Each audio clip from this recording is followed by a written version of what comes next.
these are mine, but Mr. Hansen, you know, from the middle school library, he brought in everything on this table over here, just so you could understand what the Germans used in World War I. This is part of his collection of German things. I'm going to explain some American things. Actually, this is German, but it relates with an American. This is one of my favorite items, and Mr. Earhart knows why. This was brought back from the First World War by a soldier who lived in Maryland. His name was Mr. Thomas Price, and he's Mr. Earhart's uncle. And in World War I, at the end of the war, Mr. Price found a case of German hand grenades.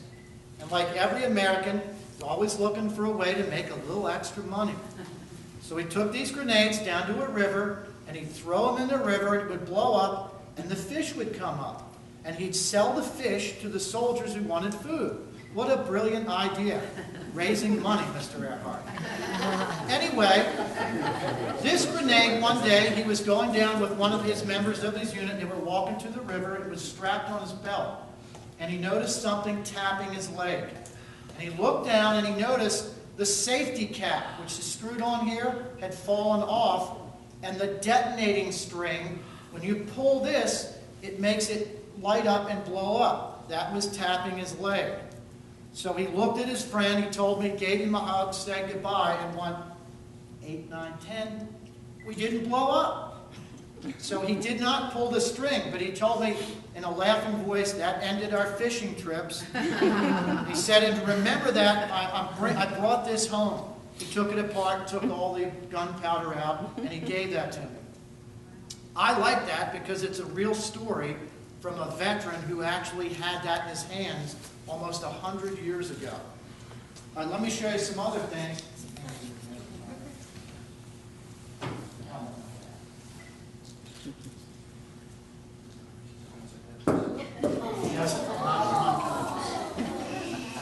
This one I just thought you'd like to see. This is an American helmet from World War I. This is what the boys Latin soldiers wore in World War I. Now it doesn't look like it's going to do very much. Doesn't look like it's going to protect you, but it actually did. This helmet was made in case bombs went off or shells and they blow up and dirt and rocks go up in the air. This would hit. Here, why don't you stand up? You can be my yeah, you. Face your classmates. Now you can see how that, what's your first name? Hunter. Hunter's wearing this helmet. So if all that stuff is blown up and it hits, look what it's going to do. It's going to separate or deflect away from your body. It wouldn't stop a bullet, but it'll stop all those things from hitting you on the head. Thank you, Hunter. Nice job. So that's an original American helmet worn in the First World War. I think we have time for one more thing. What's one other thing that you see out there you think you'd like me to show you? What is it? That helmet? All right. That's good because it goes after that other one. I can put that on too. Okay. This is Mr. Hansen's helmet from his collection. This is a model 1916 Stahl helmet. Or in German, it means, in English, it means steel helmet. The Germans were one of the first groups to invent a helmet. This one is probably a little better than that American one, but the American helmet worked. I need somebody else that wants to wear this one. Right there. Too quick. Mr. Kennedy, you've already played with one.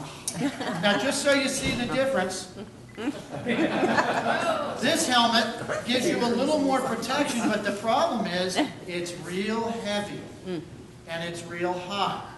And later on they changed it a little bit, but the Germans were the first ones, I believe, to invent the helmet. Then the British invented that one and the Americans copied it. And that's the helmet. Do you have any time for one more? Just one more. Okay. One more. All right, I'll pull one out that I think you'd like to see. Would you like to see a rifle? Yeah! Yes. Why did I guess that? During World War I, the Americans had two types of rifles. This is one type, and I have the other type over there that was actually the most common. But just so you understand what these things look like, this is an original World War I rifle. It hasn't been changed since the war. To load this, you go like that. And you take these dummy bullets, teachers, that I have that can never fire, and they go down into here. You push them in. and you close this bolt, and now you're ready to fire. So now all you do is pull the trigger to load and fire again. Now it's got the bullets in, you just keep doing that, and the bullets go up, and then you can shoot. So this is a real weapon. It weighs over 9 pounds. I think it's more than some of you guys in the front row. It's extremely heavy, but it's an original rifle from World War I. Anything else? We good? I think one more. One more? Wow. Oh, I've got one of my favorite items. Where are you guys going after you leave from here? Lunch. Let's have World War I lunch. If you were in World War I, here's your plate. Every soldier got a plate. It came apart, and you could make this like an extra plate and put more stuff in there. You can cook with it like this. You got your plate. In your plate, every soldier got a knife, fork, and spoon. The taxpayers paid for these. Everybody got one of these. The government gave every soldier a knife, fork, and spoon. You drink.